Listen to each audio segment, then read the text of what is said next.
السلام علیکم ورحمۃ اللہ وبرکاتہ۔ امید ہے کہ آپ سبھی دوست اور احباب خیر و عافیت کے ساتھ ہوں گے۔ دوستوں، آج کی ہماری یہ ویڈیو آپ کے مسائل سیریز کا 8واں ایپیسوڈ ہے، اور آج کا ہمارا سوال بہت ہی زیادہ اہم اور بہت زیادہ پوچھا جانے والا سوال ہے۔ سوال یہ ہے کہ وضو کرتے وقت اگر ہمارا کوئی حصہ سوکھا رہ جائے اور بعد میں ہم کو معلوم ہو کہ میرا فلاں حصہ سوکھا رہ گیا تھا، تو ایسی صورت میں ہم کیا کریں؟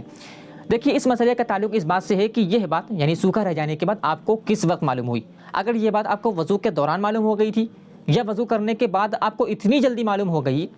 کہ ابھی آپ کے وضو کے باقی پارٹس ابھی گیلے ہی تھے، تو ایسی صورت میں آپ کو وضو دہرانے کی ضرورت نہیں ہے۔ آپ کا جو حصہ سوکھا رہ گیا ہے، آپ صرف اسی حصے کو گیلا کر لیں گے، چاہے ہاتھ پھیر کر کے گیلا کر لیں، چاہے آپ پانی سے گیلا کر لیں۔ اور اگر آپ کو یہ بات اتنی دیر میں معلوم ہوئی کہ آپ کے وضو کے باقی جو پارٹس تھے وہ بھی سوکھ چکے تھے، تو ایسی صورت میں آپ کو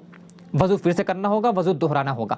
اس کی دلیل کیا ہے؟ اس کی دلیل اصل میں یہ بات ہے کہ وضو کرتے وقت ایک عضو یعنی ایک پارٹ کو دھونے کے بعد دوسرے پارٹ کو دھونے میں اتنی دیر کرنا جائز نہیں ہے کہ آپ کا پہلے کا جو پارٹ ہے جو آپ دھو چکے ہیں، یا پہلے کے جو پارٹس ہیں جو آپ دھو چکے ہیں وہ بھی سوکھ جائیں، وہ بھی خشک ہو جائیں، جس کو عربی کے اندر موالات یعنی جس کو ٹرم کے اندر موالات یا موالات کی مخالفت کہا جاتا ہے۔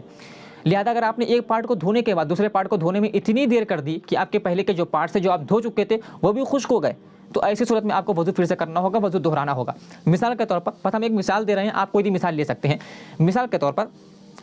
آپ وضو کر رہے تھے، اور وضو کرتے کرتے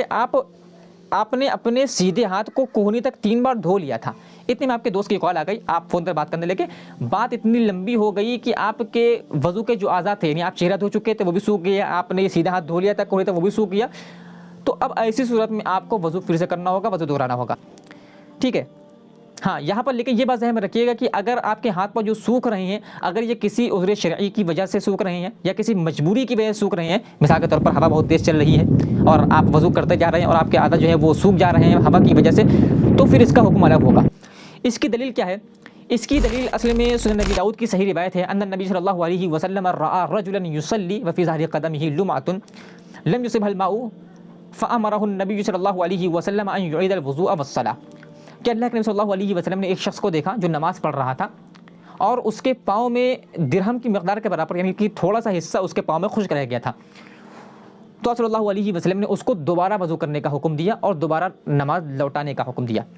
لہذا اس حدیث سے معلوم یہ ہوا کہ صحابی رسول صلی اللہ علیہ وسلم کے پاؤں کا جو حصہ تھا وہ خشک رہ گیا تھا، وہ نماز پر کھڑے ہو گئے تھے، نماز پڑھتے اتنی دیر ہو گئی کہ ان کے وضو کے سارے اعضاء سوکھ چکے تھے۔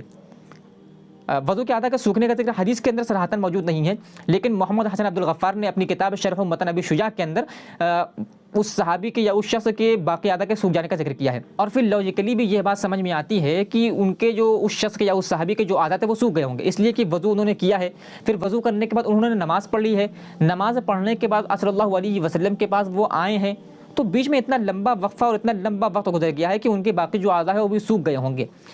تو ایسی صورت میں صلی اللہ علیہ وسلم نے